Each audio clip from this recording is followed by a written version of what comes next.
Again, thank you so much for joining us right here on Idaho Today, Faces of Hope. It's an amazing resource for survivors of domestic abuse to receive help and support right here in the Treasure Valley. And recently, Drea Kelly, former spouse of R&B singer R. Kelly, was in town on behalf of Faces of Hope. I had the honor and pleasure of visiting with this courageous woman who shared her story of strength and resilience, surviving the abuse of her famed husband, and how she hopes to help others. Drea, we are lucky to have you here in town. Yes, and I know you're here on behalf of Faces of Hope. Let's start from the beginning, though, because you have a very personal journey with domestic violence. Many people know R. Kelly, right? We're familiar with your story, but help us understand where it began, right? Because you loved this man. Yeah. You got married. You guys have 3 children, 2 daughters, right, and a son. Yes. Yes, and where in the relationship did you have to stop and realize, okay, this is not okay? For me, having 3 young children, and some people are not aware, I left when my son was a year and a half. He's 22 now.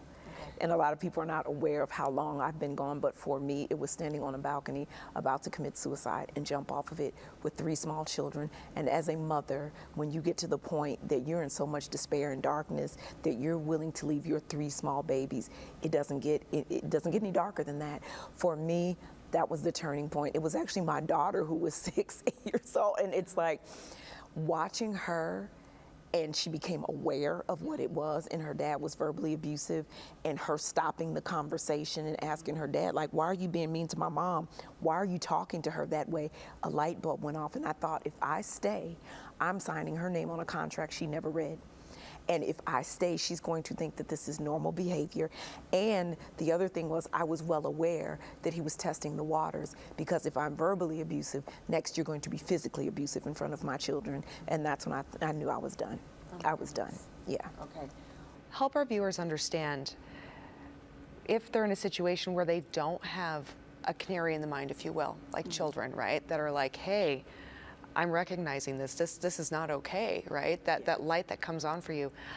How can those in an abusive relationship really have that perspective and be able to step back and go, wait a minute, no more excuses. This is not okay. I think what it is too, I say we're humans, but we're all trees. We're branch, leaf, fruit, root. So we have to get to the root of our tree to understand why we bear the fruit that we do. Yeah. So a lot of these women that are in these situations, people go, well, how could you? I could never. For me, my grandfather was a Baptist preacher, but he was also the first man I ever saw beat a woman. Oh. So God, love, and pain were one for me at a very young age. So again, you're thinking growing up, this behavior is not foreign to me. Yeah. My grandfather, you're a man of the cloth. So of course, if a man of cloth is going to be abusive, the man of the world is abusive. So for me, there was no way to make that difference between what was good, what was bad, what was wrong, what was right, because I grew up in a household where domestic violence was prevalent. And I think people don't realize that a lot of women who end up in those abusive relationships have seen it somewhere in their lifetime where it was not foreign to them. It's not abnormal. So then you get into it, and here we are in the thick of it. Well, I've seen this as a little girl, but let's go back to society. When we're little girls on the playground and little boys tease us, they pull our hair, they kick us, you tell your teacher, your supervisor, your principal, the first thing they teach little girls, oh, he's doing that because he likes you. So we've been conditioned as children to believe, especially little girls, that men and boys show us love through violence, and we're teaching little boys you show love through violence. So hence, you grow up. Now I'm an adult. If he was pulling my hair and he liked me when I was little, certainly he loves me when he's pulling my hair now. So it all goes back to, it's not even so much what you're learning in the home. Sometimes it's as society, what we're teaching little boys and girls. That is not how you show love. You don't do that to people that you like, but instead that's what we're told. Oh, he's doing it because he likes you. He's teasing you because he doesn't know how to articulate his feelings. So that's some conditioning that I'm using my platform to let's turn the light and really shed light on where does it really come from. And sometimes it's an uncle. For me, it was a grandfather. It wasn't my parents. It was not my dad. So you have to really take stock in where's the person that you're in a relationship, where does it come from them. I think women that are in it also, we have to talk to relatives.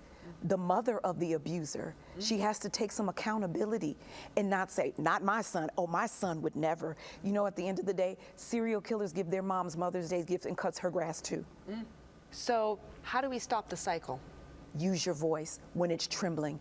Use your voice when it's breaking. Use your voice when you're in tears and crying. Use your voice when you can't articulate and the only thing that you can say is it happened to me. And what I would say to society, let's be more eager to issue apologies and not have eulogies being read.